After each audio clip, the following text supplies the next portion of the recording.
A very warm welcome to my community. I'm Sherwood McCaskey. As always, I'm pleased that you have joined us. Usually this series, My Community, provides a platform for people to share the narratives of their communities. However, in this episode, we will discuss an epidemic that occurred in Barbados many years ago, requiring the expertise of professional researchers to provide context.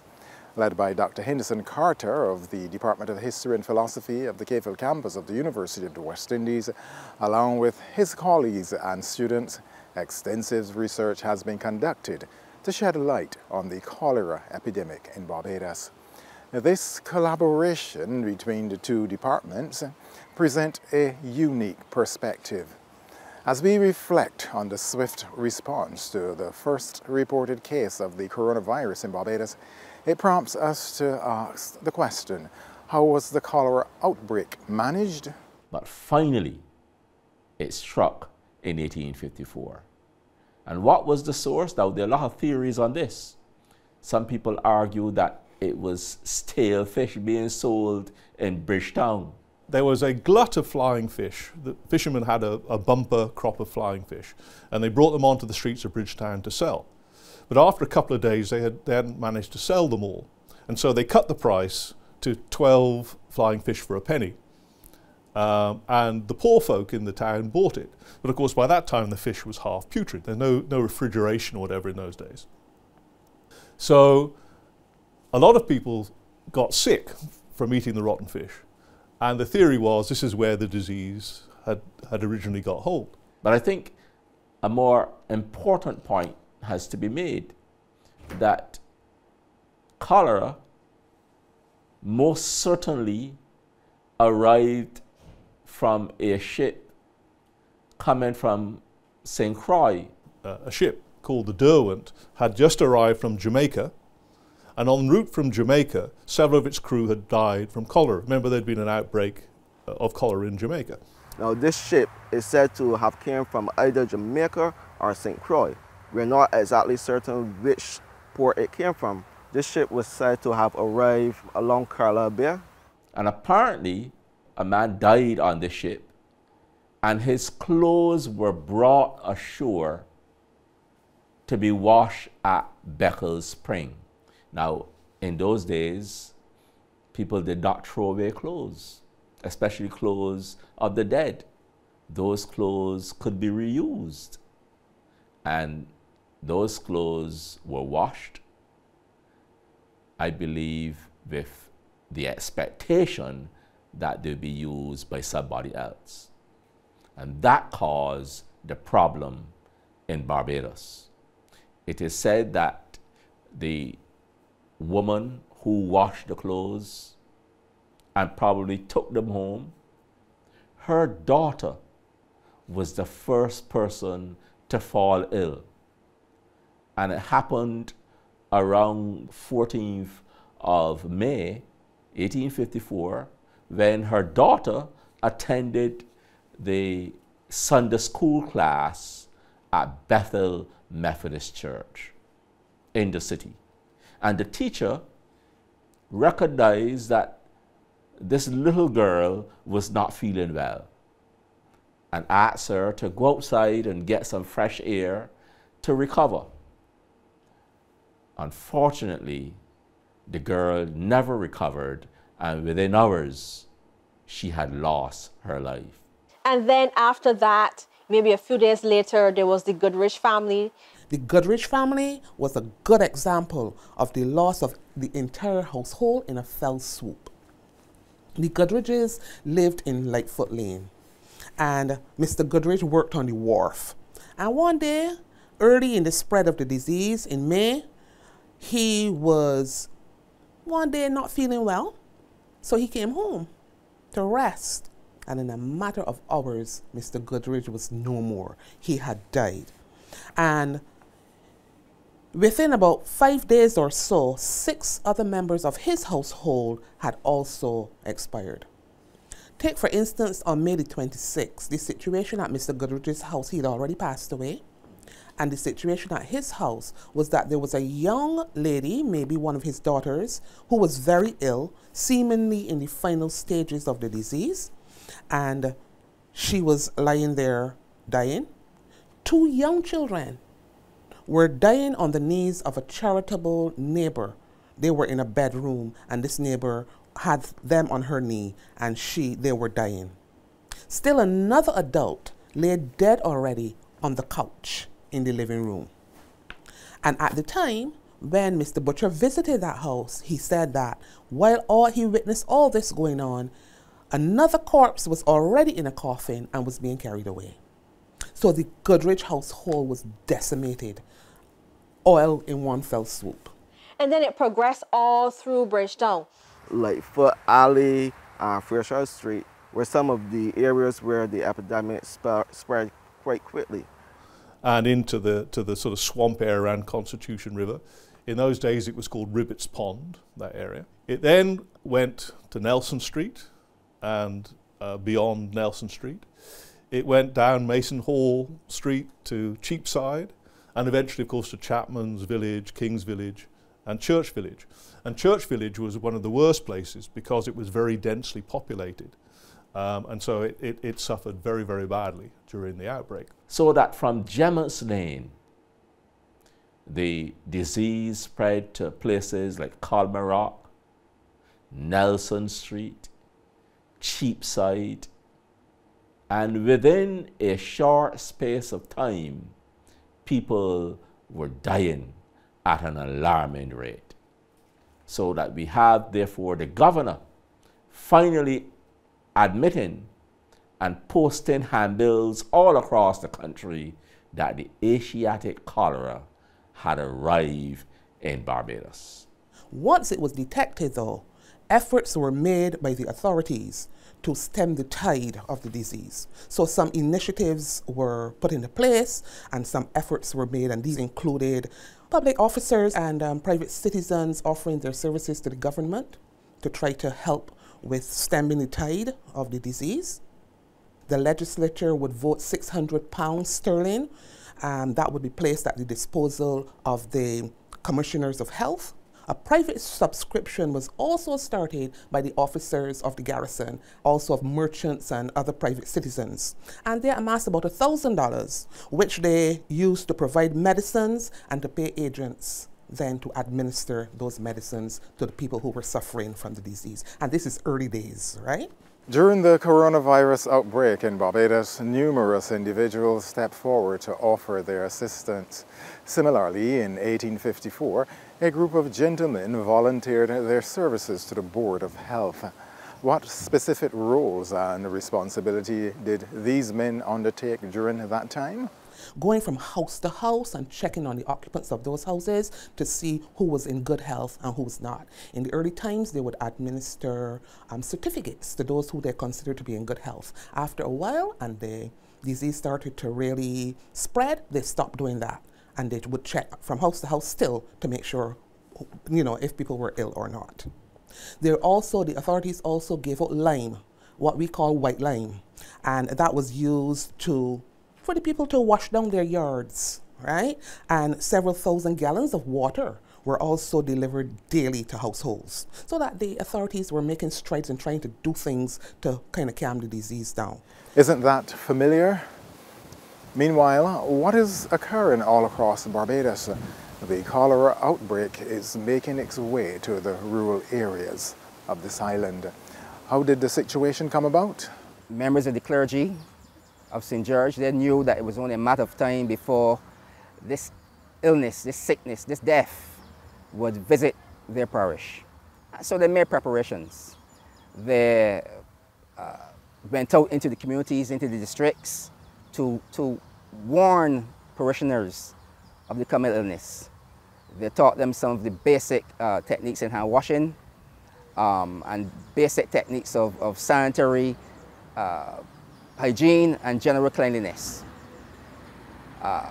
So in its aftermath, after these teaching techniques were passed on by the clergy and by members of the vestry, who had direct responsibility for not only education in the parish, but the vestry had responsibility for the well-being of the working masses, the laboring masses, the working class. But although these persons would have done their best to educate the masses across St. George, across various communities, across numerous villages, it came a bit too late.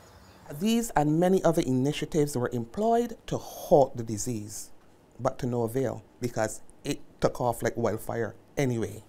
Cholera, by that time, had already reached the districts, had already reached the villages, and so the dying started. And eventually a number of burial areas are required almost immediately, so land had to be acquired very, very quickly to deal with all the victims associated with the cholera epidemic. So that we have burial grounds at Land's End, St. Stephen's, Bats Rock. They would also vote a further £500, which was laid out for the purchase of a new burial ground at what was called the Indian River, or Pisa. The health commissions of the time then decided that they were going to purchase a plot of land for the sole purpose of cholera victims, where only cholera victims would be buried. Now, this plot of land belonged to a lady by the name of Suzanne Boyd, and it was purchased by the commissioners for around £125, and it was 4 acres of land which was purchased. Now, this purchase is interesting because this area of land, which was located between Fontebelle and the Brandon's area, had previously belonged to the De Pisa family. It was actually an illegitimate branch of the De Pisa family. And we saw this in 1802 when there was record of Moses De Pisa willing his land to a Susanna De Pisa. And Susanna was said to be a mulatto. So the land was willed to Susanna and her children. And because of this illegitimacy of the owners of the land, they then decided that they were called the area Pisa, and hence the name Pisa. In the countrysides, for example, we look at the Harbin Aline Cemetery or St. James Cemetery, just out of or in Whole Town. And that cemetery was given as burial for cholera victims. Now, there were places like Colleton, the tenantries of Colleton Plantation that were hit hard by the cholera deaths. And so some of the lands there were given by the plantation owners because it was in their best interest to get rid of the dead. They would give some of those lands for the dead to be buried. These burial grounds had to be opened to accommodate the number of persons, the very high number of persons that needed to be interred on a daily basis. Doctors were run off of their feet trying to provide what little care that was available, little treatment that was available at the time. And they themselves become the first victims of the cholera epidemic. The commitment of the doctors spoke volumes as their persistent commitment drove them to perform services above and beyond expectations in this fatal climate. A story is told of a man called Dr. Walton, who, although being ill, he did not flinch when he was called out to attend to a girl who had a fractured thigh. And he would go from estate to estate looking after people, and he was called out to attend to this girl.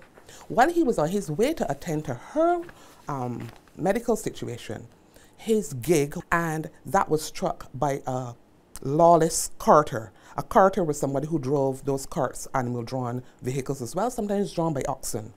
And that careless carter hit the gig, and Dr. Walton received some injuries. Now, to show you how the medical professionals were working, on his own schedule, from place to place assisting the sick, Dr. Manning, who was on his route, he came to the aid of Dr. Walton. Dr. Walton had a dislocated shoulder. He reset that shoulder on the scene, looked after the girl who Dr. Walton was going to look after. He then would turn and take care of 5 or 6 cholera patients, all in one neighborhood. before he continued on his way and did some other services before he rested for the night. So you could see how busy these people were, and as we know today, if you're busy and you're doing too much, your body can break down, so they were at risk as well.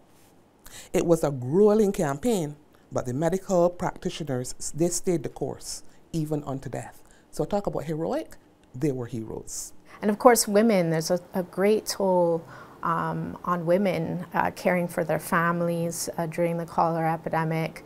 Having to, do all the washing, doing all the care work associated with looking after sick family members, and they kind of succumb very, very quickly to the disease themselves. The loss of personnel, like medical personnel, like Doctors Bascom, Brereton, and Springer, was documented as a sacrifice to the ill-conquering epidemic. And it was with Dr. Springer that as his wife's coffin was being taken away, he was there lying at home in the final throes of death. They were taking her out in her coffin to bury her, and he was dying as well. So that here we see families impacted, right? Households impacted. Reverend Leacock, who was the minister at St. Leonard's Anglican Church, he lost his wife to the disease. She had been very involved in the service to ministering to the needs of the afflicted at all levels of the society, not discriminating by class or by race, but she took care of everyone who needed help. Her death was lamented as a great loss, especially to the women of the district. So she was very instrumental and active in the lives of the women in the district. So she was considered to be a great loss. One of the things they noted was that the infection seemed also to happen a lot in washerwomen. And they said that this was because the washerwomen would come into contact with the clothing from the persons who became infected. So they would come into contact with those types of clothing, and then they would be eating late, and of course then it's not washing your hands properly, and they would eat. So the time period, the interval between one meal and the next was long, which means there was actually a period of starvation in between there. And so because of inadequate nutrition again, and also because of the contact with the fecally contaminated clothing, then they became a great casualty of the scourge as well. So it was, a lot of washerwomen who became infected, and just generally everybody. We know that the disease impacted several persons. It impacted the rich, the poor. It didn't matter your color, your race, your religion. What was certain is that cholera was there to get you. Now, despite this, we are also aware of the fact that those who were most heavily affected by the epidemic were actually that of the lower class. And you will see this especially as you look through the record, and you see that those areas like Nelson Street were where most of the deaths took place. In a number of the primary sources that are available, for example, the Methodist missionaries, they wrote several autobiographies that describe the situation. And a number of them were of the opinion that black people were nasty and so on. But I would suggest to you that you have to consider their inability to produce a better environment, being poor and dispossessed, not having access to running water, not having access to proper toilet facilities and so on, then they would be left to fight with some kind of squalor. Cholera was unrelenting. It did not discriminate, but touched the lives of Barbadians at all levels across the barriers of race, class, socioeconomic status, and religion. Those things that separated the society from the inception were broken wide open by the attack of the cholera epidemic. Everybody was at risk, and as the disease marched on, the lament became palpable across the island. No one was left untouched. It touched everybody. The whole population had never seen the infection from before. And so once you've never seen an infection before, you're immunologically naive. You've never seen it. Your immune system doesn't know what it is. So now it has to come to figure out what it is. And the thing is about this cholera infection is that it was so much faster.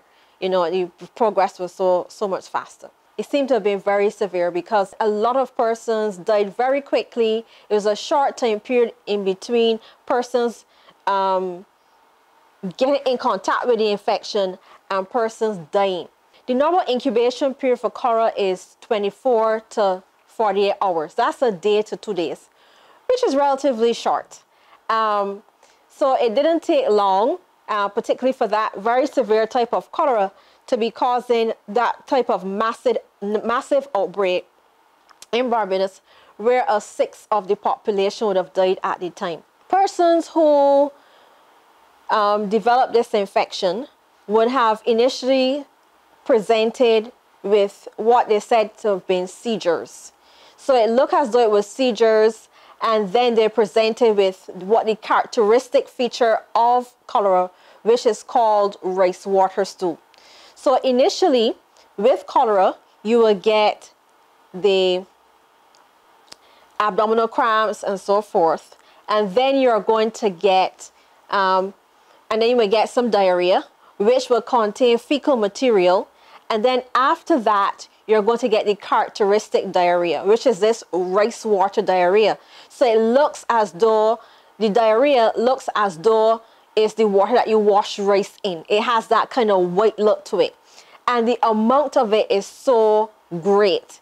So, you know, persons, in order to manage the persons, you would, because you have to give them, with all this fluid being lost, you can lose, you know, a good percentage of your body weight in fluid. So you can become dehydrated very quickly, and then you can get all the other things associated with that, these seizures, etc., associated with that. And that was the one that was happening at the time. So persons were presented with seizures.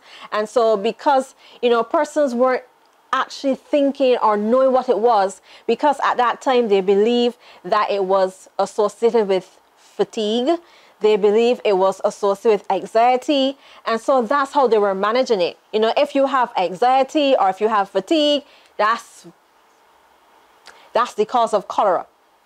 And it reminds me very poignantly of back in that time, persons didn't know about bacteria. They don't know about viruses. I mean, we know in layman terms, we know what we say when we say something has germs. You know, we know if something's dangerous. But back then, they had no idea that they were talking about something, you know, that could be transmitted by not washing their hands properly, eating particular type of food. It's not necessarily transmitted from person to person, but obviously if persons have been vomiting, if persons have had diarrhea, and you don't have the adequate amount of water or anything to cleanse your hands, you can certainly get the infection at that point. Now, one of the additional things that I noticed as well during that period, outside of the very severe symptoms and so forth, so there was no water to wash your hands, no water to drink properly, and then there was a lack of food, which means that persons were malnourished. And when you're malnourished, you present with also severe symptoms. Anytime you have poor nutrition in general, the progress, the outcome, the prognosis is actually poorer for you than for other persons. And so that's when we were concerned, like people dropping down like flies. You know, there was literally almost, I could, you know, when I envision it, I thought about persons literally dropping like flies because there was very little food, very little water, and the wherewithal to manage the infection was not known at the point in time. Thankfully, it was a different situation with the COVID in Barbados. The authorities, through the media, kept the nation well informed. However, with the lack of knowledge regarding cholera, how was it treated? In terms of, you know, when persons had to be treated with for this infection, as I said, many persons didn't know what it was. And so it seemed to have been associated with fatigue. They said it was associated with anxiety, obviously because you're seeing so many persons around you dying and you're thinking, oh God, my time next, right? When is the time for me? So persons were quite anxious. And it reminds me of what we call in microbiology spontaneous generation.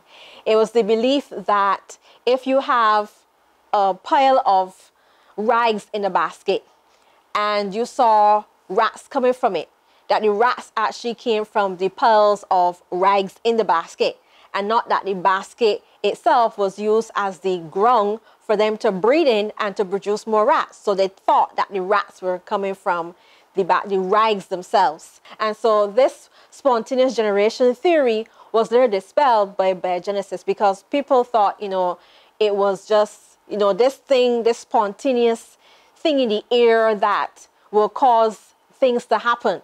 So it would be in the basket with the rags, and it will cause the rats to come from it. If it was on the meat, it was this vital air force that would come on the meat, and then it would get the maggots and everything else. So it was a very, very, very similar concept. And so they didn't know about the fact that there was something called bacteria, there were viruses, that concept was not known at that point in time, or they couldn't put it together, because it was only, maybe a few years before that they had really figured out there was something called bacteria. There were living cells. And this was not evident. That was probably still in the journals of some scientists somewhere, and it obviously was not known to the wider world at that point in time. And so it came to pass in Barbados, 1 shilling, 6 pence. The story of cholera in Barbados. I'm Sherwood McCaskey. This has been My Community. Be good to yourself and look out for the interests of your neighbours.